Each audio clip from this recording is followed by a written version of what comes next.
So let's start with the guys. So guys, for a lot of reasons that I don't have time to talk about this morning, grow up in an environment where they tend to be more linear thinkers. They're more straightforward, goal-oriented. They get to the point very quickly.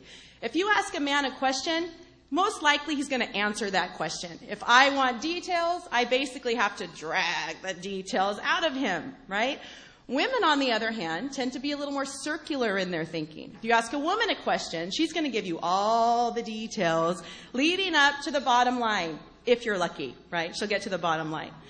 Perfect example, the other day, I was at a meeting at the college where I teach full-time, and someone had asked one of the department heads, who happens to be a female, now that this project is over that you're working on, are you going to have more time to work on other things? She started in with, well, we've still got this going on in that department, and we've got some budget issues over here, and we're working on some things over here. And I could see the men just glazing over, right? Literally, one of the men stood up and said, the short answer to your question is no. We're not going to have more time to work on other things. As the men see it, it's more of a linear question. It's a yes or no kind of question. She was giving all the details, okay? So this obviously can affect us in a business scenario, but it definitely affects us in our intimate relationships as well. I'll use myself and my husband as an example. So the weekend rolls around, I come up to Dave and I say, Dave, I got to go shopping for a black dress for that wedding this weekend that we're going to. Will you come shopping with me?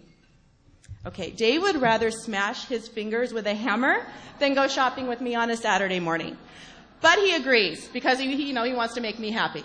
So we go off downtown. He makes a beeline to the first women's store that we see. He goes to the first rounder of black dresses. He finds my size. Let's go home, right? He's found the dress.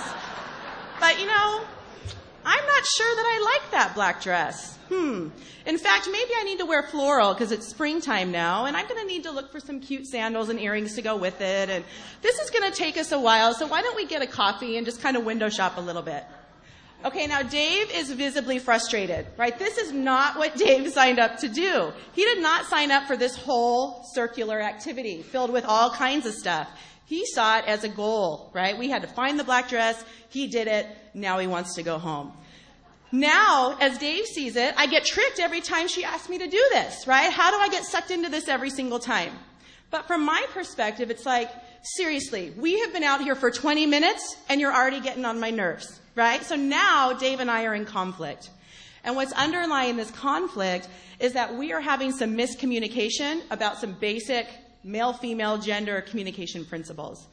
But what's amazing is once we actually get this figured out, we can have much more satisfying relationships, whether it's business or our intimate relationships. And I want to end by giving you a very short example of how this can actually work once you figure this out.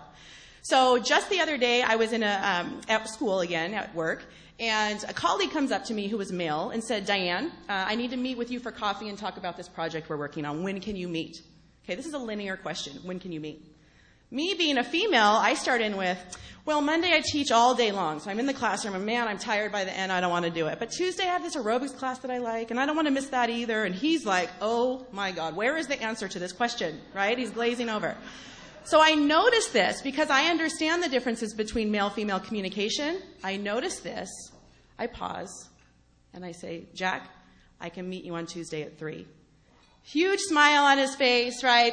We solved that problem. We were in rapport because I understood where he was coming from.